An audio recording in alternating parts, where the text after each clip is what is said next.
Assalamualaikum warahmatullahi wabarakatuh. Perkenalkan, nama saya Rizky Septenafi dengan NIM 200631100039. Di sini saya akan menjelaskan tentang sebuah metode pembelajaran yang merupakan sebuah inovasi untuk meningkatkan kualitas pembelajaran pada saat ini.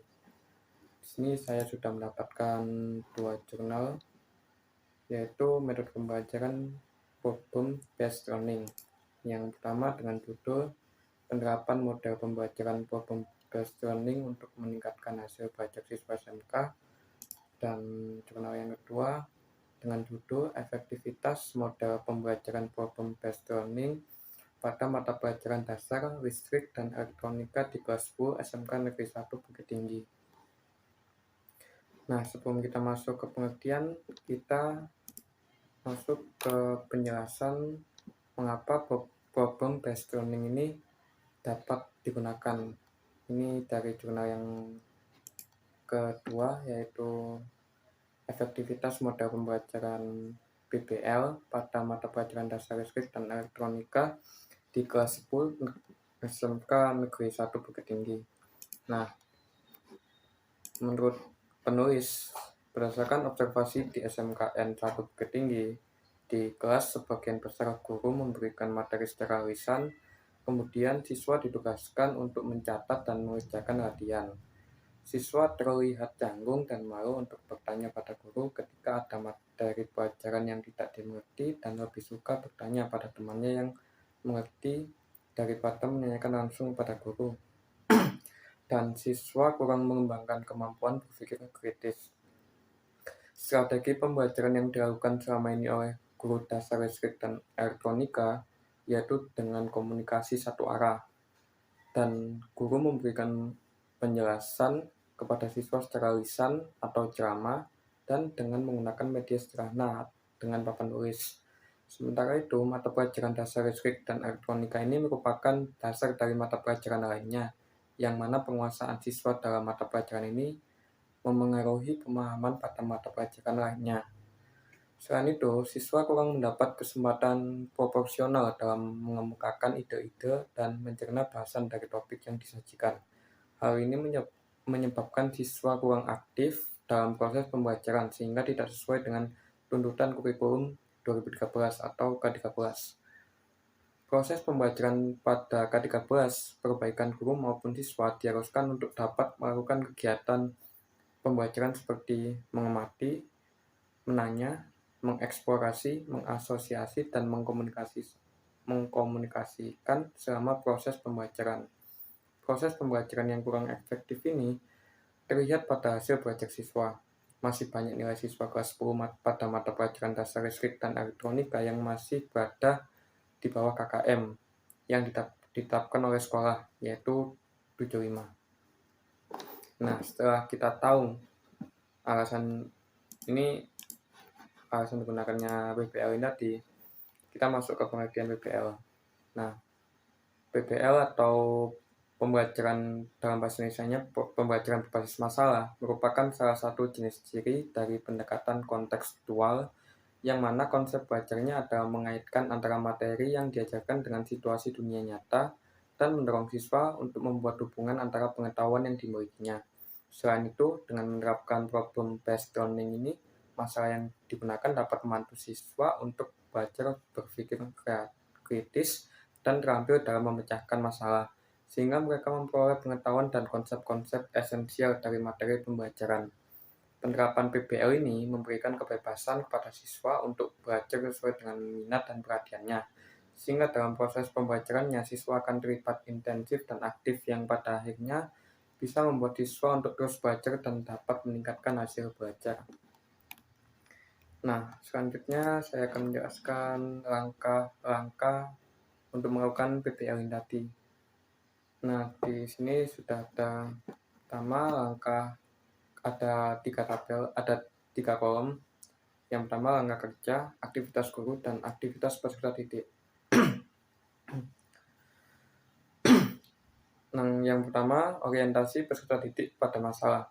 Ini langkah kerjanya. Nah, aktivitas guru itu guru menyampaikan masalah yang akan dipecahkan secara kelompok. Masalah yang diangkat hendaknya kontekstual. Masalah bisa ditemukan sendiri oleh peserta didik melalui bahan bacaan atau gambar kegiatan yang diberikan oleh guru. Yang kedua, aktivitas peserta didik. Kelompok mengamati dan memahami masalah yang disampaikan guru atau yang diperoleh dari bahan bacaan yang disarankan. Langkah kerja yang kedua, mengorganisasikan peserta didik untuk belajar. Nah, aktivitas guru ini dapat memastikan setiap anggota kelompok memahami tugasnya masing-masing, dan aktivitas untuk peserta didik sendiri dapat berdiskusi dan membagi tugas untuk mencari data, bahan-bahan, alat yang dibutuhkan untuk menyelesaikan masalah. Selanjutnya, membimbing penyelesaian individu maupun kelompok. Aktivitas guru ini memantau keterlibatan peserta didik dalam pengumpulan data atau bahan selama proses penyelidikan, dan aktivitas peserta didik sendiri dapat melakukan penyelidikan, mencari data, referensi sumber untuk bahan diskusi kelompok. Untuk selanjutnya, mengembangkan dan menyajikan hasil karya. Nah, hasil aktivitas guru di sini, guru dapat memantau diskusi dan membimbing pembuatan laporan sehingga karya kelompok siap untuk dipresentasikan. Aktivitas peserta didik untuk langkah kerja ini, kelompok dapat melakukan diskusi untuk menghasilkan solusi atau pemecahan masalah yang hasilnya akan dipresentasikan. Langkah kerja berikutnya adalah menganalisis dan mengevaluasi proses pemecahan masalah. Aktivitas guru di sini dapat membimbing presentasi dan mendorong kelompok memberikan penghargaan serta masukan kepada kelompok lain. Guru bersama peserta didik menyimpulkan materi. Di aktivitas peserta didik, setiap kelompok melakukan presentasi dan kelompok lain melakukan apresiasi. Kegiatan dilanjutkan dengan merangkum atau membuat kesimpulan sesuai dengan masukan yang diperoleh dari kelompok lain. Nah, untuk evaluasi sendiri dari problem based learning ini yaitu peningkatan hasil belajar siswa yang menerapkan model pembelajaran PBL terjadi karena pada proses pembelajaran siswa dijadikan sebagai subjek utama, yang artinya pembelajaran berbasis masalah sebagai desain kurikulum yang diidentifikasi siswa tidak sebagai penerima pasif pengetahuan tetapi sebagai pemecah masalah yang bisa mengembangkan pengetahuan. Pembelajaran dengan menerapkan model problem based learning ini, guru hanya sebagai fasilitator dan membimbing siswa agar dapat memecahkan masalah yang diberikan. Pelaksanaan pembelajaran dengan menerapkan model pembelajaran problem based learning ini, peran guru sangat berpengaruh. Dikarenakan guru harus mencari masalah nyata yang sesuai dengan materi yang akan dipelajari. Adapun kekurangan dalam menerapkan model pembelajaran problem based learning ini, yaitu guru harus dapat melakukan perencanaan yang kompleks. Artinya guru harus pintar dalam merencanakan atau memilih masalah yang berkaitan dengan materi yang akan diberikan. Guru juga harus menjadi fasilitator yang baik agar materi yang diberikan dapat dipahami oleh seluruh siswa. Serta guru harus selalu memfokuskan siswa dapat memecahkan masalah yang diberikan. Dan itu saja. Nah, untuk terakhir ini mengenai keterampilan abad 21 yang harus dimiliki oleh peserta didik. Nah, dalam World Economic Forum tahun 2015, di sana dilakukan penelitian meta-analisis tentang keterampilan abad ke-21 di pendidikan dasar dan menengah. Keterampilan abad 21 ini terdiri dari 16 keterampilan dengan 3 kategori, yaitu literasi dasar, kompetensi, dan kualitas karakter. Yang pertama, literasi dasar. Menurut Kamus Besar Bahasa Indonesia atau KBBI, literasi adalah kemampuan individu dalam mengolah informasi dan pengetahuan untuk kecakapan hidup.